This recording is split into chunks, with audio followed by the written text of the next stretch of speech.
Alright, let's take a look at last week's assignment.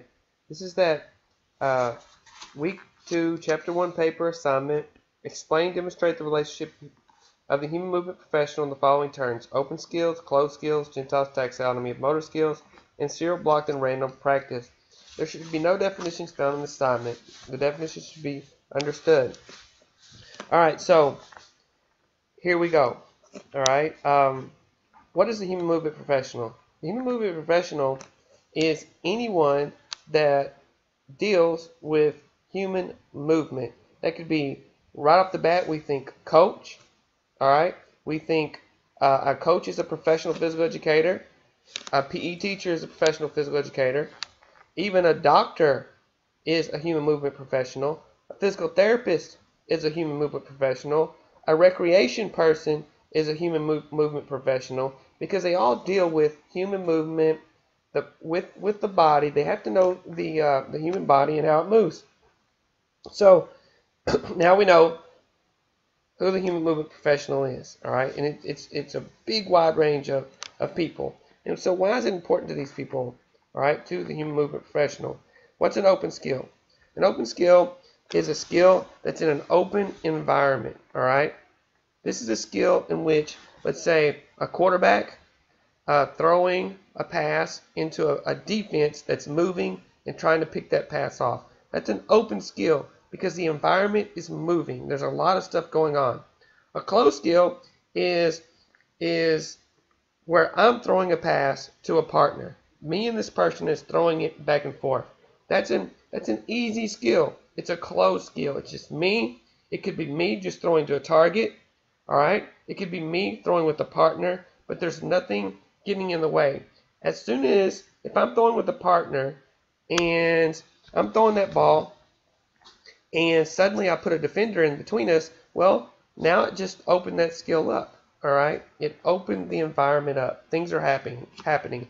If I'm walking through a mall and there's lots of people in the mall, well, then that's an open skill because I'm going to have to stop, I'm going to have to move, I'm going to have to maneuver. All right, that would be an open skill. But if I was walking through the mall and there was no one in the mall and it was a straight line, that would be a closed skill because the environment is closed off just for me. So why is that important for the human movement professional? Well, it's because we want to advance skills from the most fundamental to the most advanced. Now, is closed the easiest? Or is open the easiest? Well, closed is the easiest. It's the most fundamental. All right? Dribbling a basketball by yourself in place. That is the most fundamental. And this is what Gentile's taxonomy of motor skills tells us. It actually breaks skills down from most fundamental to most advanced based on the environment. Okay? We can hit off of the tee, which would be a closed skill. Or we could have a pitcher throw us a ball, a variety of balls, which would be more of an open skill. Or we could have a pitching machine that throws it in the same spot every single time. That would be a closed skill. These are all differences, all right? Differences in levels from being most fundamental to most advanced. Your job is to take a look at Gentile's taxonomy of motor skills and take a skill and write in each little element so you're practicing breaking down a skill from most fundamental to most advanced. All right, serial, blocked, and random practice. Blocked practice is we're going to practice offense on Monday, defense on Tuesday, and on Wednesday we're going to do drills. All right, and then we're going to start it over. Offense, defense, drills. Offense, defense, drills. Offense, defense, drills. That's a blocked practice schedule. A serial practice schedule would be a little bit different, all right, where it might be offense, defense, drills. And then it's going to be drills, offense, defense. And then we repeat the manner. Offense, defense, drills. All right, then it's going to be drills, offense, defense. So it's set up, it's just in a little different way. It's kind of in between blocked practice and random practice. Random practice is where you don't know what you're going to do on Monday. You're going to show up, you're going to pick out of a hat, pick out of a hat, and the players are going to find out what they're going to do on Monday. There's no preparation. You find out what you're going to do. That's random on that day. That's random practice. You don't know. Maybe it's offense on that day. Maybe it's defense on that day. Maybe it's drills on that day. Whatever it is. That's random practice. Which one's most difficult? All right? Most difficult is random practice. All right? Which one has the most learning to occur? Well, again, random practice. Why does most learning occur in random practice? Because random practice creates the most errors. For learning to take place, errors must occur. Okay? Now, which one's the easiest again? Blocked. Next one's serial. Which one will have the least amount of errors? Blocked practice will have the least amount of errors. But for learning, that's not necessarily a good thing. Okay? Now, it's important for our coach, for our human movement professional, to devise practices in which learning will take place. Okay? The most learning will take place without loading the system. All right? Creating from most fundamental to most advanced, not overdoing it. You see what I'm getting at? You have all of these terms here. Now you need to take those terms and kind of repeat what I just told you.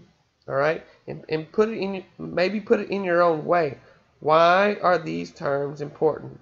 Open, close, Gentile, serial, blocked, random. The offensive point guard is dribbling in a game down the middle of the court.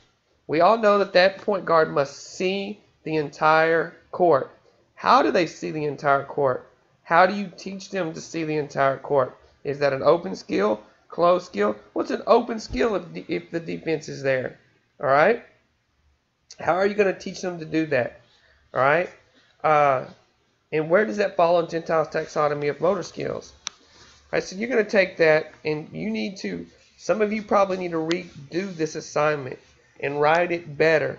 If you need to redo it and receive more points, then redo this assignment, okay? It's right here in front of you. You can email it to me. If you're missing a lot of assignments, you need to contact me. If you can't get access to the course anymore, you need to contact me quickly and immediately, all right? Because we're getting towards the end of the course. You need to be able to complete your work because you need to be able to pass this course. There's no reason for it. If you don't pass this course because you don't have access, it is going to be your fault. You need to contact me, or you need to purchase access to the course if need be. All right? So that was week 2. I did send that week 3 video.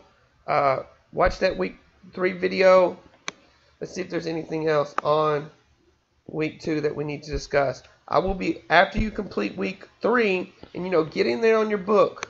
All right, go through the Learn Smart, work with your quizzes, read your book, your chapter in your book for your week 3 assignments here. And this is week 2 assignments right here. And hopefully, I'm going to take a look at them, and I hope your assignments, you completed them well. You went into the book and kind of looked these up. Pre-performance routines and targets. Otherwise, I'll be talking about those again, and you will be resubmitting. Okay? All right. If you need to contact me, do so. All right? Please do so.